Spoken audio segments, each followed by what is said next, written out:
Scream 4 is no doubt an amazing movie, but left some incredibly important scenes out that would have made it even better. Now sure, some of these scenes that left out are just filler, but some of them are crucial to the plot of the overall Scream franchise that were seemingly thrown out for no reason. But there could be a reason behind this, and it stems a wild theory that we will get to later in this video, ScreamGeeks. There are three main deleted scenes from Scream 4 that I want to talk about today. First of all, in the trailer, you might have noticed that we saw the house where the opening scene of the movie took place, and like on the wall it was written in blood, "What's your favorite scary movie?" Well, that full scene is available to watch, and it's pretty disturbing. I mean, one girl is like hung to a ceiling fan, the other is just like mutilated. She is so freaking bloody. This scene would have been perfect in the movie. It shows just how brutal the new Ghostface is, how Wes Craven upped the gore factor to like 10 in this one. That's not really important to the story of the overall Scream franchise, but the next two are. Now this one is just important to Dewey Riley's character. There's a scene where he's talking to his assistant deputy and he reflects on Tatum's death.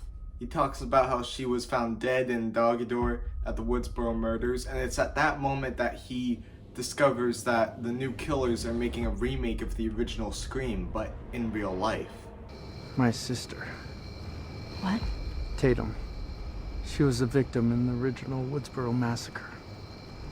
It's a really sad scene, and this is literally the only time he acknowledges his sister's death. I mean, it just feels weird that he never reflected on Tatum's death after all this time, and now he finally has, and it's like, nah, let's cut that from the movie. But this last scene stems an insane Scream theory. Now, this last scene is of Dewey and Gale in the bathroom.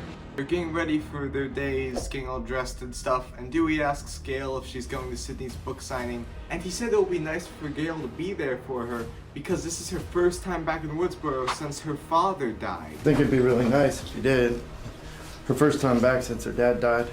And this deleted scene was also only 30 seconds long, like they couldn't just slap that onto the movie. I mean, a lot of people have been theorizing about what happened to Sydney's father, and well, now we know, but the question is it canon?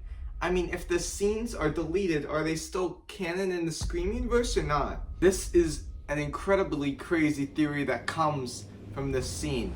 Wes Craven does pretty much everything in his movies for a reason, specifically the Scream franchise. He puts all the little details in there. Every last minute detail is accounted for because he's just like the master of horror. So what if in the current Scream, Sydney's father isn't dead? What if this scene was deleted because they wanted to bring him back? Ever finding out what happened to Sydney's father could be the perfect way to bring him back, and maybe even as a killer for a future Scream movie. But that's only if this scene isn't canon. If it is canon, then her father is dead. But honestly, I couldn't find any information as to why these scenes were deleted from the movie, but if you find anything of interest, please let me know in the comments down below or on my ScreamGeek Discord server. So, until next time, toodles!